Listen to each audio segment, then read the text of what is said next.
Hello friends, my name is Vanessa, but you can just call me Ness, and I'm gonna start a new series on my channel called Stories from Skyrim, in which I will read books from the game. The first one I'd like to start with is called A Dream of Sovngarde. In a few hours, I will likely be dead. My men and I, Nords of Skyrim all, will soon join the Emperor's legions to attack the Imperial City. The Aldmeri are entrenched within, and our losses will be severe.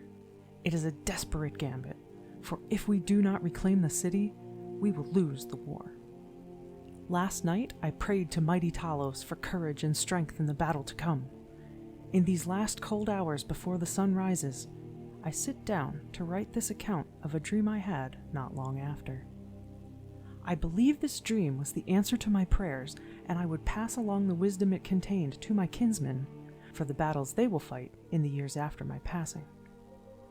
In the dream, I walked through mist toward the sound of laughter, merriment, and the songs of the north. The mist soon cleared, and before me lay a great chasm. Waters thundered over its brim, and so deep it was, I could not see the bottom.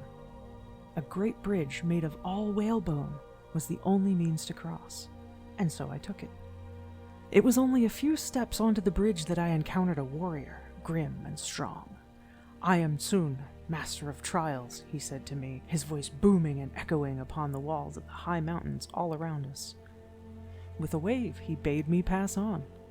I knew in my heart I was granted passage only because I was a visitor. Should the hour come when I return here after my mortal life, the legends say that I must beat this dread warrior in single combat. Beyond the bridge, a great stone longhouse rose up before me, so tall as to nearly touch the clouds. Though it took all my strength, I pushed open the towering oaken door and beheld the torch-lit feast hall. Here were assembled the greatest heroes of the Nords, all drinking mead poured from great kegs and singing battle songs. Suckling pigs turned on a long iron spit over a roaring fire. My mouth watered at the smell of the roast meat, and my heart was glad to hear the songs of old. "Come forth!" cried out a hoary man who sat upon a high wooden chair. This I knew to be Ysgramor, father to Skyrim and the Nords. I approached and knelt before him. "You find yourself in Sovngarde, Hall of the Honored Dead. Now, what would you have of me, son of the North?" he bellowed. "I seek counsel," said I, "for tomorrow we fight a desperate battle, and my heart is full of fear." Ysgramor raised his tankard to his lips and drank until the cup was empty. Then he spoke once more. "Remember this always, son of the North.